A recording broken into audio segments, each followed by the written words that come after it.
Hi, my name is B. Payne, and I'm a student at National University in the Masters of Education program, and I'm an education specialist, mild moderate support needs candidate.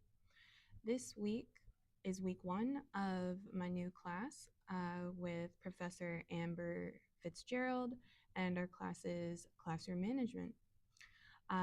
We are discussing social emotional learning and teacher responsibilities this week. So let's get into it. Dr. Ginott, a Holocaust survivor, watched well-trained Nazi doctors and engineers and other experts act with incomprehensible brutality in the dehumanization and murder of over 12 million Jews, Romani, LGBTQ folks, and others. He thought about the professional teachers who trained the killers and said the following: I have come to the frightening conclusion that I am the decisive element in the classroom. It is my personal approach that creates the climate.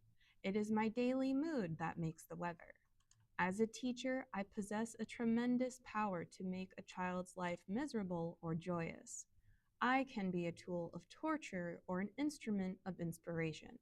I can humiliate or honor, hurt or heal. In all situations, it is my response that decides whether a crisis will be escalated or de-escalated, and a child humanized or dehumanized. So this statement brings up a lot for me. As a substitute teacher of a little more than 4 years, I always come into the classroom with care. I always ground myself before I approach students, and I look at behavior and think about what are the unmet needs underneath the behavior.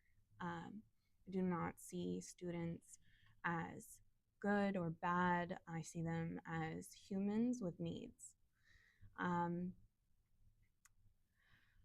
When I think about my own experiences in education, my favorite teachers were always the nicest, most caring teachers that led with kindness and provided structure and care and purpose and encouragement.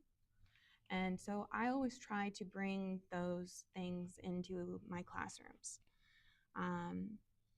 So this statement by Dr. Ginott will guide my teaching. And I feel like I already emulate that to an extent in my relationships with my students.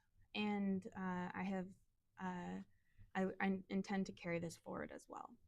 It reminds me to remain grounded in fostering an environment of first safety and inclusion, consistency and care in order to allow students to think, learn, grow, and thrive.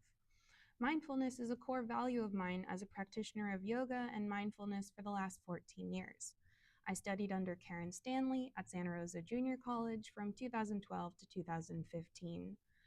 And what I've learned is this 6,000-year-old Vedic tradition, it has taught me that mindfulness changes a person for the better. And it is a resource that is to be shared with all who wish to have it. And as Dr. Ginott says, it begins with the teacher. When I am grounded and calm, when I share, then I can share that with my students. When I am organized and on task, so may they be. When I give them attention, they are able to lock in on their work and learn and grow and thrive. Thank you so much for listening, and I'll see you next time.